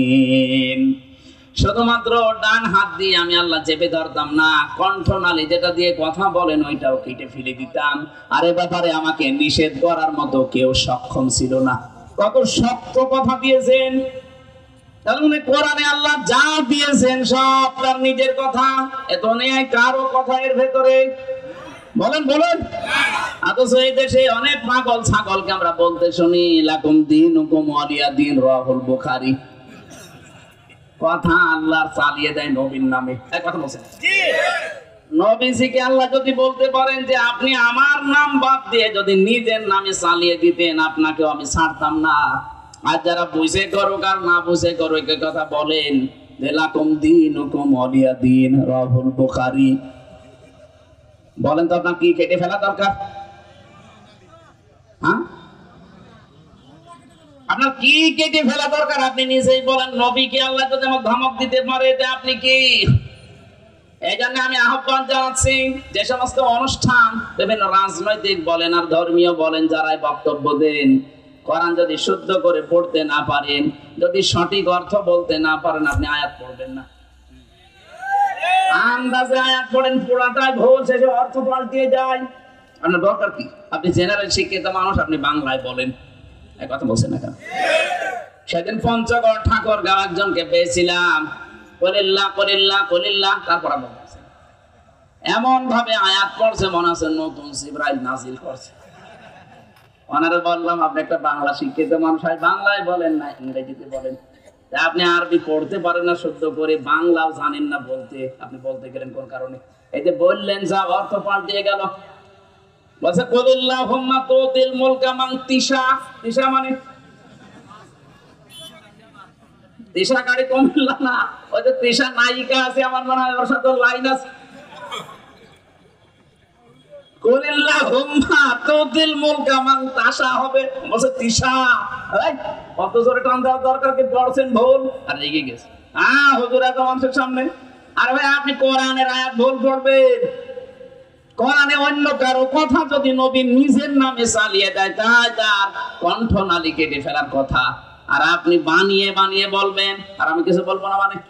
এই জন্য আমি আজকে নরম ভাষায় আহ্বান জানালাম, যারাই হোক বিভিন্ন রাজনৈতিক জায়গায় দেখি জেনারেল মানুষগুলো এমন ভাবে আয়াত পড়ে পুরাটা অর্থ পাল্টিয়ে। আর এরকম আলেম থাকলে আপনি তো মুসিবতে পড়বেন।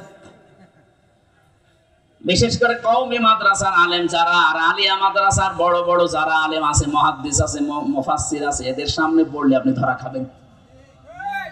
এখানে আপনার জানা নেই যখন আপনি পড়বেন, শুদ্ধ করে পড়তে পারলে পড়েন, না হলে বাংলায় পড়েন। আপনি আন্দাজে করেন না, আয়াত ভুল পড়িয়ে অর্থ পাল্টিয়ে যাবে, আপনি জানেন কি গুনাহ হয়? কবিরা গুনাহ হয়।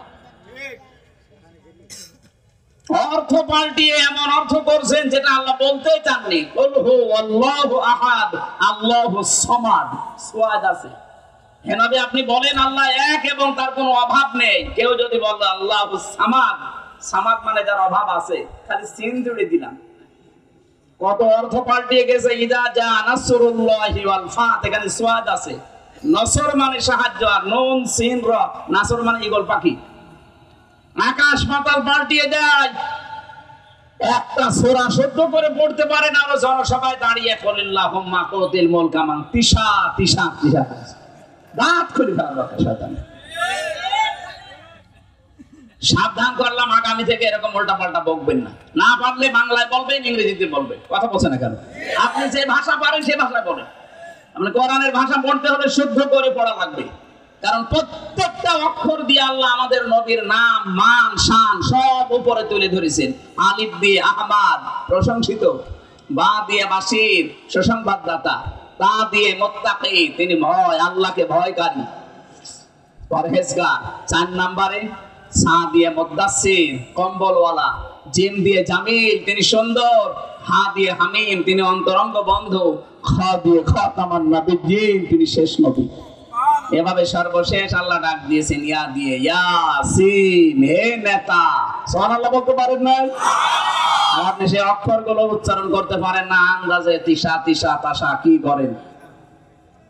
নবীজিকে আল্লাহ এমন একটা গ্যারান্টি যুক্ত কিতাব দিয়ে জানালেন যে এর ভেতরে আমি ছাড়া কারো কথা নেই, পুরাটাই আমি আল্লাহর কথা। সুবহানাল্লাহ বলতে পারেন না?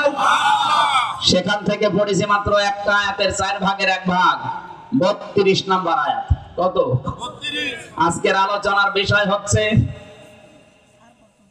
মানবীয় ত্রুটির কারণে, ভালো করে শুনবেন, মানবীয় ত্রুটির কারণে ছোটখাটো যে অপরাধগুলো আছে আল্লাহ এগুলো মাফ করে দিবে।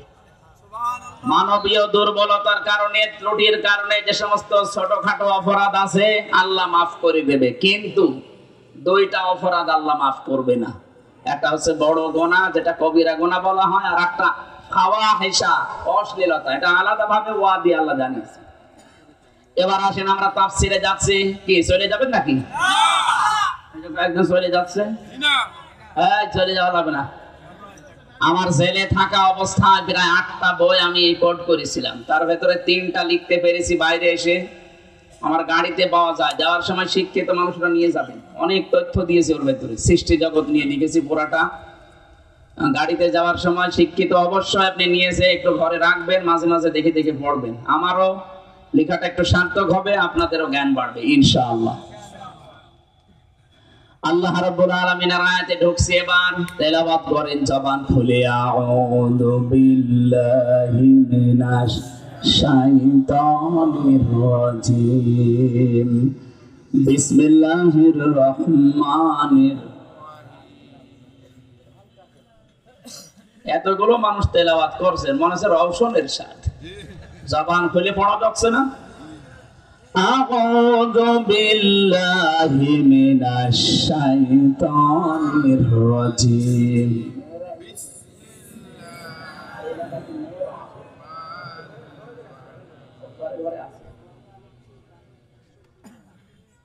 না, আমি আমাদের বিভিন্ন জায়গায় দেখি মেয়েদের আলাদা স্টেজ করে, এটা নেই, এমনি আশপাশে আছে। ওরে বাবা, গরিব মানুষ 18টা গরু চলে গেছে, তার মানে এলাকায় আত্মীয় স্বজন বসে গেছে। একটু জিকির করেন সুবহানাল্লাহ।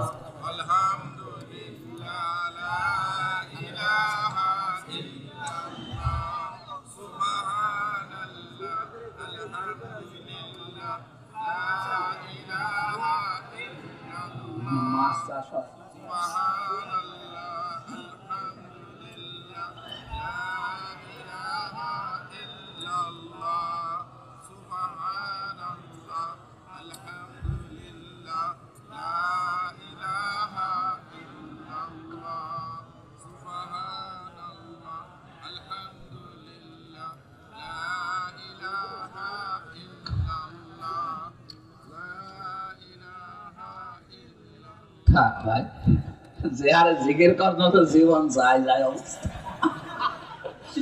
কোন এলাকায় আসলাম এইরকম রওশনের সাথে দেখি না। আমি পুরুষ মানুষের মতো জিকির করবে। আমি 3টা গনার 2টা শাস্তি হয় বলছিলাম, একটা বাকি আছে, ওটা আমি আয়াতের সাথে মিলাবো ইনশাআল্লাহ। একটু ভালো করে শুনবেন। আল্লাহ রাব্বুল আলামিন বলেন, আল্লাযীনা ইয়াজতানিবুনা কাবাইরাল ইসমি ওয়াল ফাওয়াহিশা ইল্লাল লামাম। এই পৃথিবীর ময়দানে যারা বড় বড় গুনাহ থেকে বেঁচে থাকবে, কবিরা গুনাহ।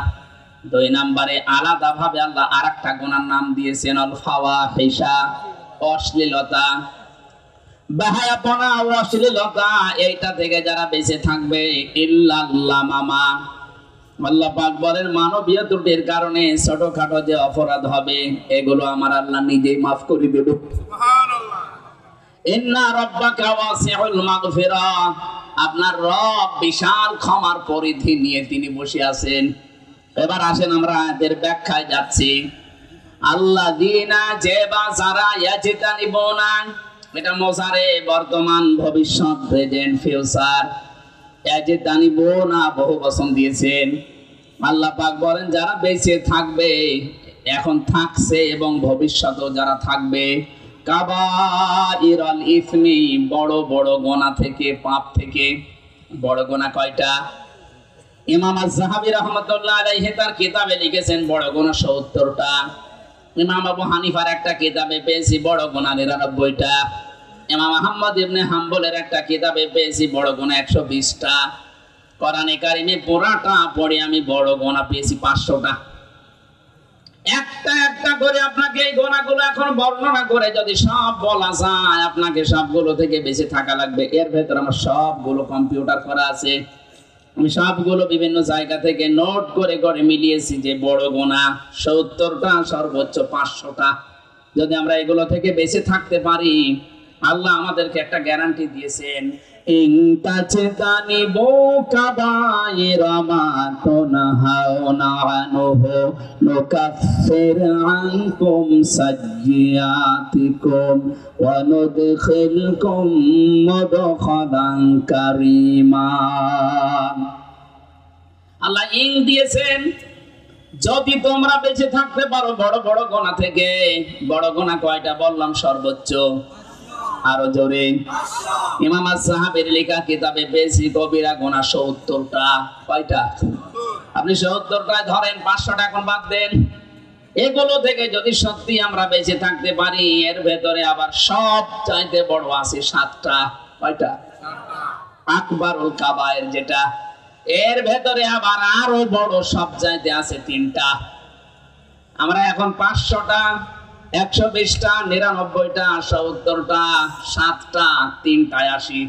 এই 3টা গোনা থেকেও যদি আমরা সত্যি বেঁচে থাকতে পারি, আল্লাহ গ্যারান্টি দিচ্ছেন নুকাফির আনকুম সাইয়্যাতিকুম। বহু বচন, একটা গুনাহ তোমাদের থাকবে না।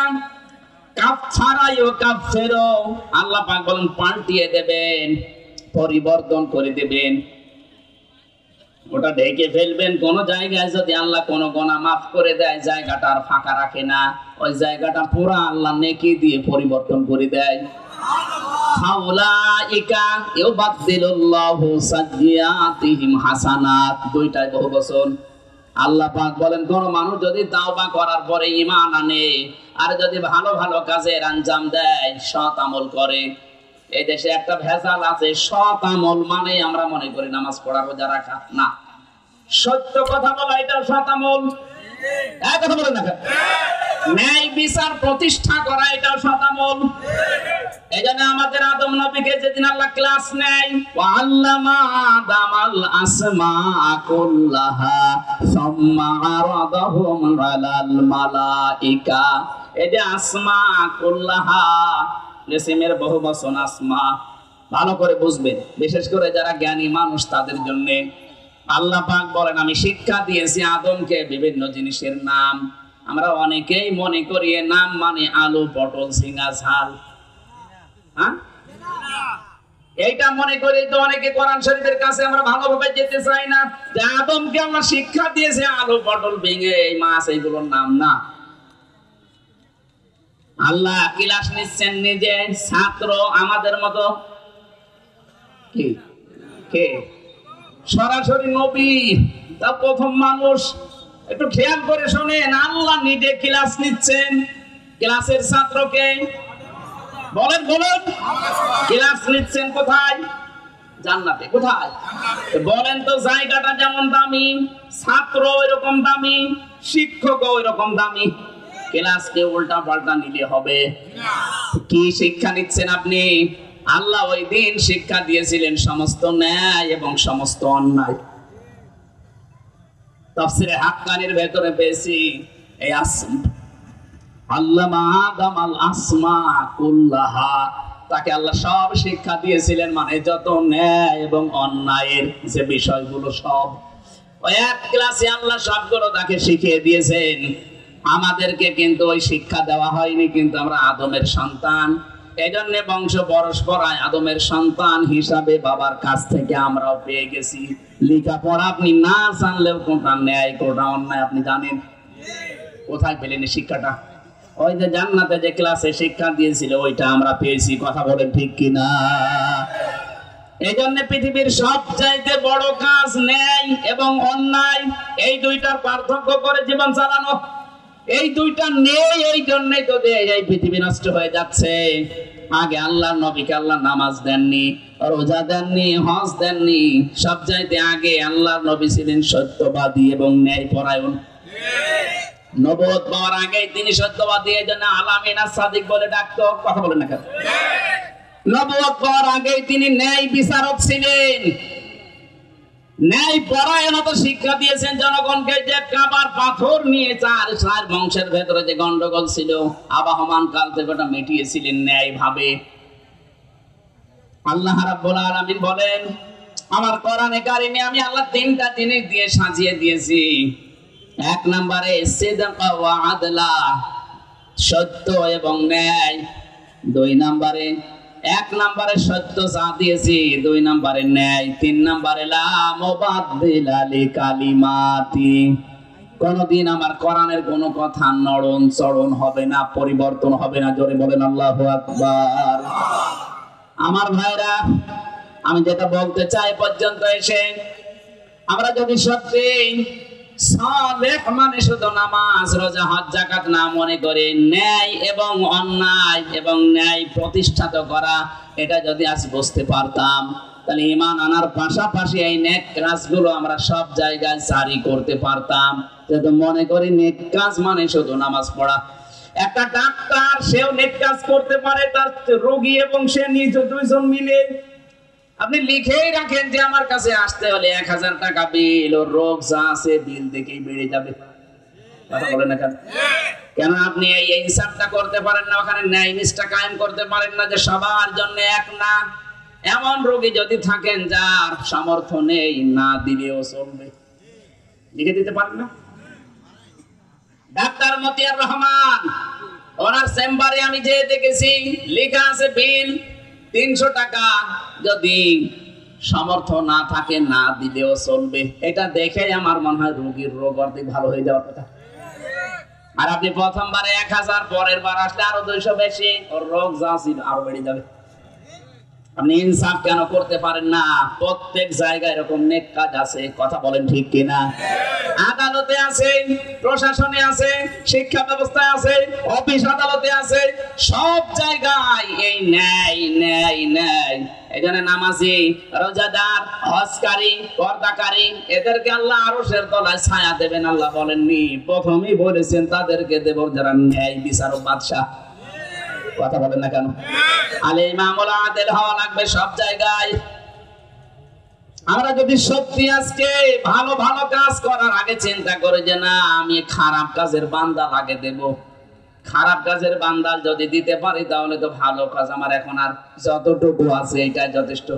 আমি ভালো কাজও করলাম, ওদিকে বান্দাল কেটে দেওয়া আছে, সতের মতো আসতেছে অন্যায়। কত মানুষ ধান্দায় আছে, যা করে করে কালেমাও পড়ছি, এদিকে পাপও করছে, কাটাকাটি, মাঝখানে জান্নাতে যাব ফাও।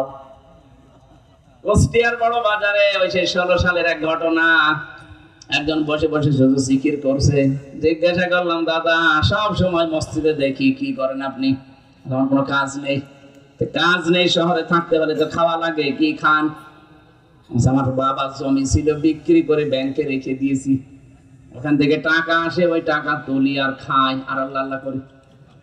তো গোনা হবে, কবিরা গোনা হবে সুদ খেলে, আমি জানি।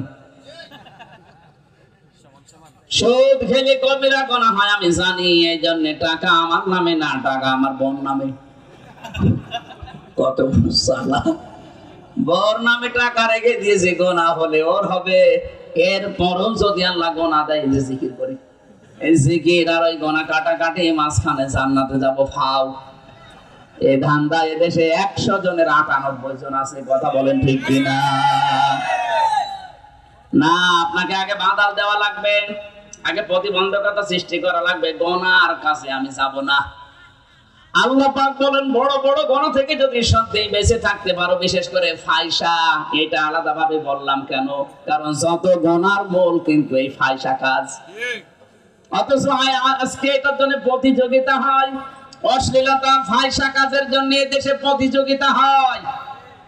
এই যে নোবেল বলেন, নাটক বলেন, থিয়েটার বলেন, সিনেমা বলেন, বিভিন্ন কনসার্ট বলেন, সব জায়গায় দেখেন প্রতিযোগিতা, বিভিন্ন মেলার নাম নিয়ে গোনা করার প্রতিযোগিতা। অনেকে কাজ কাম পায় না, নিজের মেয়েকে, বউকে, বোনকে, ভাবিকে সাজিয়ে নিয়ে যাচ্ছে মেলায়। এটা অশ্লীলতা না? এটা ফাহিশা না? এটাকে বেঁচে থাকতে হবে আপনাকে। আল্লাহ পাক বলেন এই অশ্লীল কাজ থেকে যদি বেঁচে থাকতে না পারো, শয়তানের কিন্তু মেইন টার্গেট ছিল জান্নাত থেকে আদমকে এবং হাওয়াকে বের করে দেবে না। ওর মেইন টার্গেট ছিল এই যে আমি আদম আর হাওয়ার লজ্জাস্থান দেখব। এই জন্য শয়তান হচ্ছে যৌনবাদী, ও যৌনতা ছড়াতে বেশি ভালোবাসে।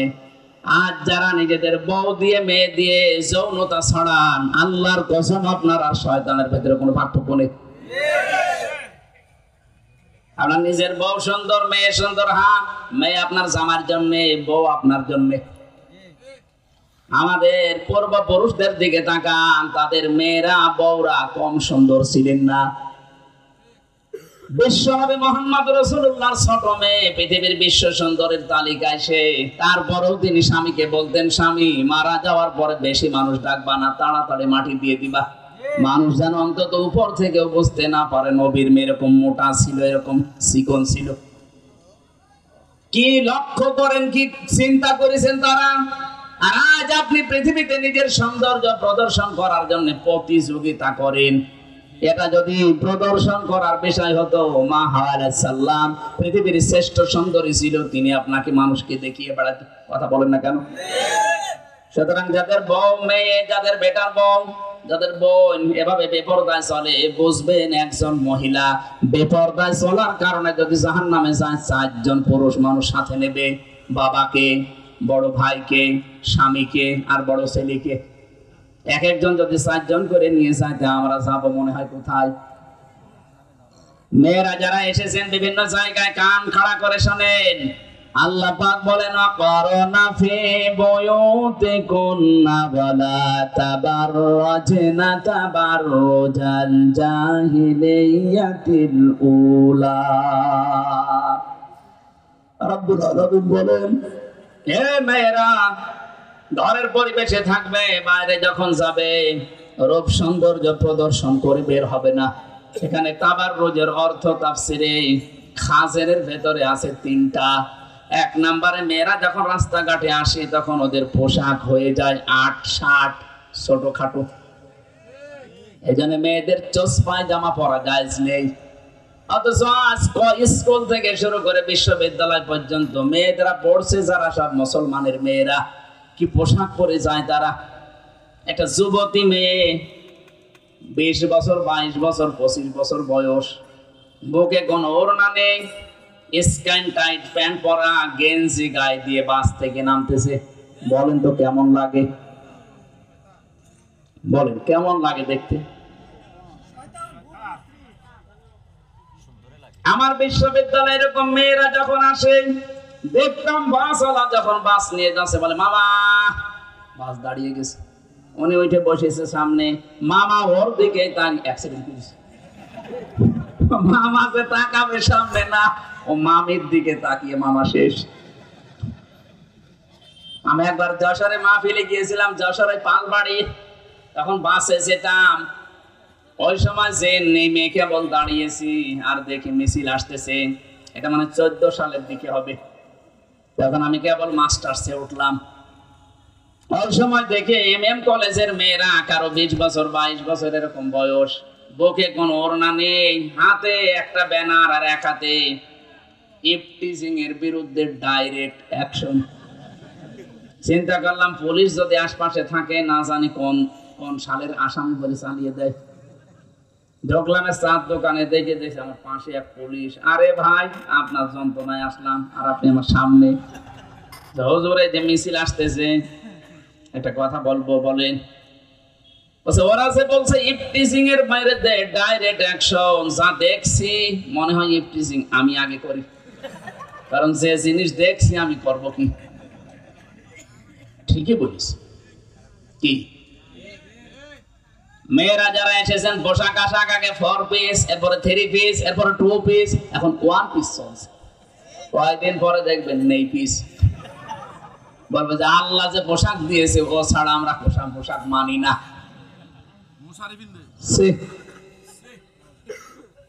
আপনার বউ সুন্দর, আপনি দেখতে পারেন না, আপনি কেন বাইরের মানুষকে দেখাবেন? আপনি কুত্তার চাইতেও খারাপ। এই পৃথিবীতে একটাই প্রাণী আমরা পেয়েছি, এত বড় লেজ, তারপরও লেজ উঁচু করে মানুষকে দেখায় যে যা দেখবি দেখ। এত বড় লেজ দিয়েও নিজের লজ্জাস্থান ঢাকতে পারে না। 12 হাত শাড়ি, এত বড় মেক্সি, এত বড় ওড়না দিয়েও নিজের গোপন অঙ্গগুলো যারা ঢেকতে পারে না, এরা আর কুকুর কি? বলেন, এদের সাথে কুকুরের তুলনা দিলে কুকুরের মান সম্মান যাবে।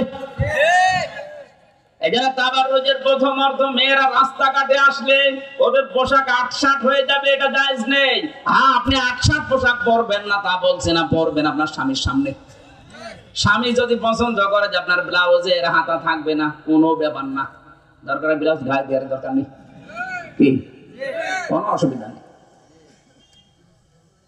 কারণ হাদিস আছে, ইদা নাজারা ইলাইহা সাররাতুহু, যদি তোমার স্বামী তোমার দিকে তাকায়, তাকে আনন্দ দিবা। এখন কিভাবে দেবেন এটা আপনার ব্যাপার।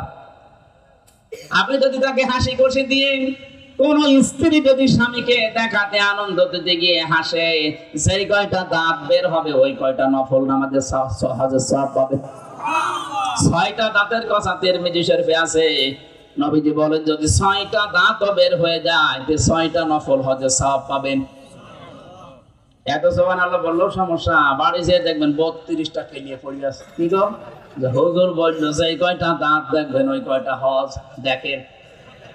কেলিয়ে পড়িয়া দাঁত আর বন্ধ হচ্ছে। সম্মানিত মা বোনেরা, স্বামীকে আনন্দ দেওয়া লাগবে। ও মাঠে ঘাটে চাকরি ব্যবসা বাণিজ্য করে যখন বাড়িতে আসবে, সারভাতহু, তাকে আনন্দ দেবেন। হাসি খুশি দিয়ে, সাজগোজ দিয়ে, কথাবার্তা দিয়ে, অভ্যর্থনা দিয়ে, যেভাবেও হোক তাকে আনন্দ দেওয়া লাগবে। এটা আপনার 4টা কাজের একটা কাজ। 2 নাম্বার, ওয়াইদা গাবা আনহু হাফিজানহা হাফিজাতহু, যখন স্বামী বাইরে যাবে তখন আপনি হেফাজতে থাকবেন। অথচ আপনি হেফাজত তো থাকেন না, আর অন্য লোকের সাথে গল্প করেন। স্বামী যদি কাউকে পছন্দ না করে তাকে ঘরে আসতে দেওয়া যায় নেই। কথা বলেন না কেন? স্বামী যদি চায় যে আমার ছোট ভাই আপনার ঘরে আসবে না, ঠিক আছে, আপনার ঘরে আসবে না। পাশের বাড়ির শরীর মধ্যে আপনার সাথে আসবে না এই বাড়িতে, সে যদি চায় যে ওই শরীর মধ্যে আসবে না, তাই আসবে না। অথচ বাড়ি থেকে চলে গেলে শরীর মধ্যে আস্তে করে ডাক দিয়ে আপনি মনের কথা বলেন। আপনি মানুষ। 3 নাম্বার, স্বামী যদি দ্বীনের কাজ করে, ইসলামের কাজ করে, মানবতার কাজ করে, তাকে সাহায্য করবেন, ছাড় দেবেন, তাকে আপনি আরো উৎসাহ দেবেন না। অধিকাংশ মেয়ে লোক আরো বাধা দেয়। কথা বলেন এখন। 4 নাম্বারে, স্বামী যেটা পছন্দ করে ওটা যদি জায়েজ হয়, জীবন থাকতে আপনাকে মেনে নেওয়া লাগবে। আমি সহ যত স্বামী এখানে বসে আছি, প্রত্যেকটা স্বামীর পক্ষ নিয়ে বলছি, মেয়েরা কান খাড়া শোনেন। প্রতিটি মেয়ে, প্রতিটি স্বামী আমরা চাই যে আমাদের বিয়ের পরে আমার মা বাবা আমার সাথে থাকবে। কিন্তু এখন 100টা না 98টা মহিলা, নামাজি মহিলা, এটা চাই না। বলে না, ওরে আলাদা করে দেন, নাই বৃদ্ধাশ্রমে রেখে আসেন। আপনার নামাজ, রোজা, কালো বোরকা কিচ্ছু কাজে আসবে না। কারণ আমি স্বামী, আমি চাচ্ছি আমার মা বাবা আমার সাথে থাকবে। আপনার কি অসুবিধা? কি আপনি কি বাবার বাড়ি থেকে টাকা পয়সা এনে পানি দেখছেন? এত বছর, 25-30 বছর আমার পেছনে শ্রম দিল আমার মা আর বাবা, আজ তাদের আলাদা করে দেওয়া লাগবে। তুমি 2 দিন আসার পরে তুমি কর্মহারতি। এ শুধু এই মেয়েটার দোষ নাই, মেয়েটাকে ওর মা আর ওর বড় বোন ওখান থেকে শুধু মোবাইল করে, আর কতদিন থাকবি, আলাদা হয়ে যা, এই কথা বলছে। এরকম বহু দেশে নেই? কার কাপড় এরকম কান ভারী করে হাত তোলেন তো? একজন ওর ভাত আজকে বন্ধ হয়ে গেল বলি এলাকায়, তাহলে এই রোগ আছে। সম্মানিত মা বোনেরা, দেখেন কার স্বামী ওইটা। চিন্তা করেন যে কত লজ্জা শরম ত্যাগ করে হাত তুলেছে, কোন জাহান্নামে আছে। 2 নাম্বারে, তাবাররুজের অর্থ, মেয়েরা যখন রাস্তাঘাটে আসবে তখন ওদের সাজগোজ বেড়ে যাবে। মেয়েরা সাজতে পারবে শুধু স্বামীর জন্য। 3 নাম্বারে, মেয়েরা যখন রাস্তাঘাটে চলাফেরা করে তখন মাজা হেলে দুলে চলে।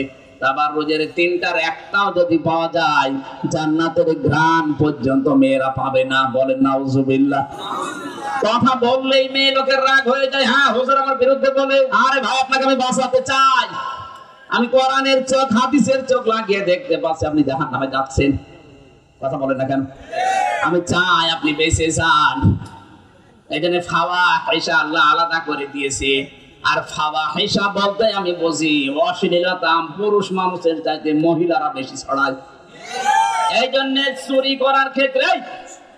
করার ক্ষেত্রে দেখবেন আল্লাহ পুরুষের নাম দিয়েছেন আগে, ওয়াসারিকু ওয়াসারিকাতু। আর যেখানে অশ্লীলের কথা, জিনা ব্যভিচারের কথা, সেখানে আল্লাহ মেয়ে লোকের নাম আগে দিয়েছে। আযানিয়াতু ওয়াযানি, আগে মেয়ে লোকের নাম। কারণ এই জিনা ব্যভিচার, এই অশ্লীলতা, এগুলো শুরুই হয় মেয়েদের তরফ থেকে। কথা বলছেন না কেন? জুলাইখা শুরু করেছিল কি পুরুষ মানুষ না মহিলা? আল্লাহ জানে ইন্না কায়দা কন্যা দিয়েছেন। জুলাইখা একা না, মেয়েদের চক্রান্ত বড় ভয়ঙ্কর। কিয়ামত পর্যন্ত যত মহিলা আসবে, এই মহিলারা যদি এই 3টা বিষয় আঁকড়িয়ে ধরে, বাইরে গেলে সাজগোজ বেড়ে যায়, বাইরে গেলে পোশাক আটসাট হয়ে যায়, বাইরে গেলে মাথা হেলে দিলে চলে, এগুলো শয়তানের তীর। শয়তানের। আল্লাহ আমাদেরকে বাঁচান। ইন্না রাব্বাকা ওয়াসিউল মাগফিরা, আপনার রব বড় ক্ষমা নিয়ে বসে আছে। আমরা কেউ নৈরাশ না হই। এখনো সূর্য পশ্চিম দিকে ওঠেনি, এখনো তাওবার দরজা খোলা আছে। 2টা 3টা করে যেহেতু চলছে, আর আমার শরীরে রোগ হয়ে গেছে 3টা বছর জেলে থেকে, এখন আমি স্বাভাবিক না। 10টার পরে জেগে থাকা নিষেধ, এখন 11:30 বাজে। আগামীতে আবার আশপাশে আসলে কথা বলবো ইনশাআল্লাহ। আমি